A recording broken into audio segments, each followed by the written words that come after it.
রাজধানীর পুরানা পল্টন থেকে আমাদের সাথে আছেন গণ অধিকার পরিষদের ভারপ্রাপ্ত সাধারণ সম্পাদক হাসান আল মামুন। আপনাকে স্বাগত জানাচ্ছি ইন্ডিপেন্ডেন্ট সংবাদে।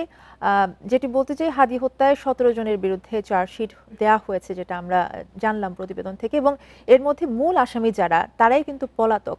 তাহলে বিচার কিভাবে হবে?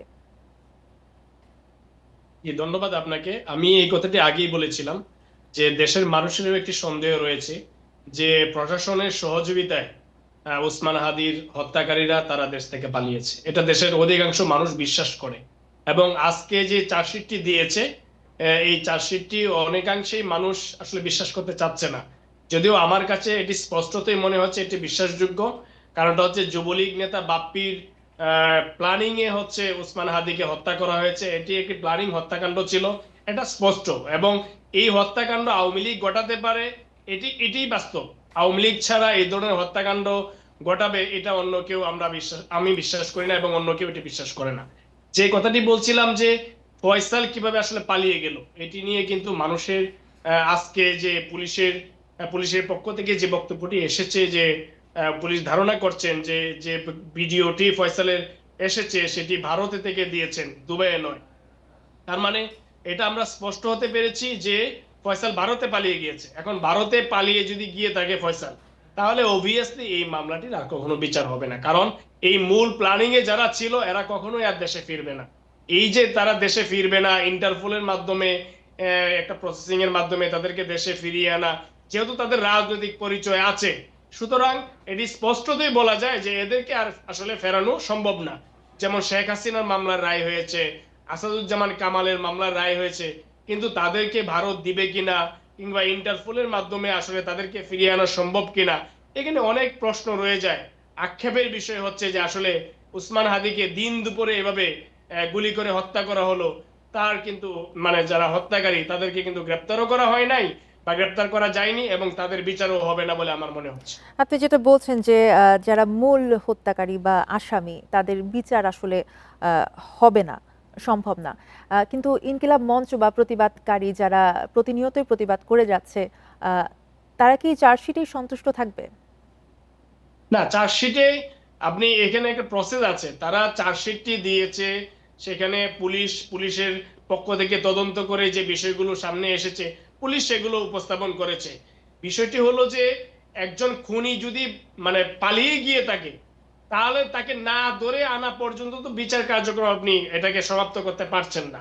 আর অনেকাংশে আমরা দেখেছি যে বড় বড় কিলিং গুলো, আলোচিত যে কিলিং গুলো হয় এবং সেইগুলোর হত্যাকারীরা যদি, খুনিরা যখন পালিয়ে যেতে পারে যদি কেউ, তারা এই জীবনে আর কোনোদিন দেশে ফিরে না।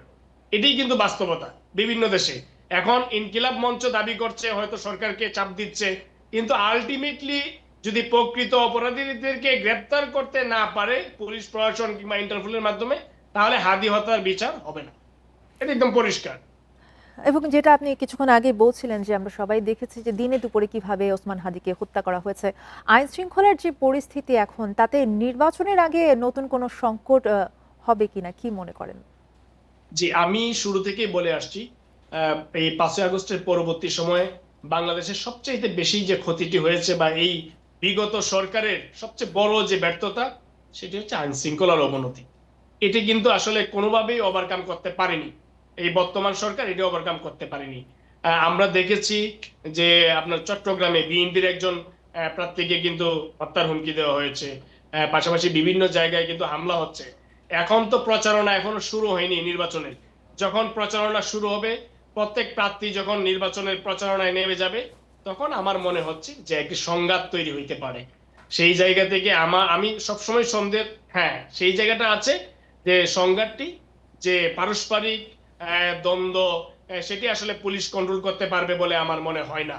আমি এটি বিশ্বাস করি না। বর্তমান আইন শৃঙ্খলা পরিস্থিতি দিয়ে এবং প্রশাসন যেভাবে বড় রাজনৈতিক দলগুলোর দিকে হেলে যাচ্ছে, এতে একটি সুস্থ অবাধ সুষ্ঠু নিরপেক্ষ নির্বাচন বা অংশগ্রহণমূলক একটি নির্বাচন সেটি অনুষ্ঠিত হবে। আর এই আইন শৃঙ্খলা বাহিনী সবকিছু টেকেল দিতে পারবে, ভোটারদের নিরাপত্তা নিশ্চিত করতে পারে, এইটি আমি বিশ্বাস করি না। যতটুকু পারে সেটি দেশের মানুষই দেখবে।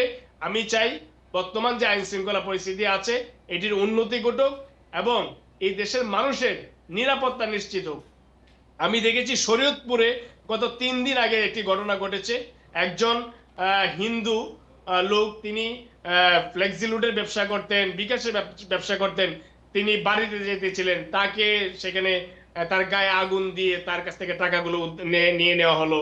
তারপর তিনি পুকুরেও ঝাঁপ দিলেন, তারপর তিনি আর বাঁচলেন না। এই যে মানুষের জীবনের নিরাপত্তাহীনতা, সত্যি আমরা খুবই শঙ্কিত। জি, রাজনৈতিক দলের নেতৃবৃন্দ তো শঙ্কিতই, সাধারণ মানুষও কিন্তু আসলে ব্যাপকভাবে শঙ্কিত। আমি একদম নিরাপত্তাহীনতায় স্পষ্টভাবে ভুগছে একটি কথা সকলেই। আপনাকে অনেক ধন্যবাদ জনাব হাসান আল মামুন আমাদের সাথে আলোচনায় যুক্ত হওয়ার জন্য।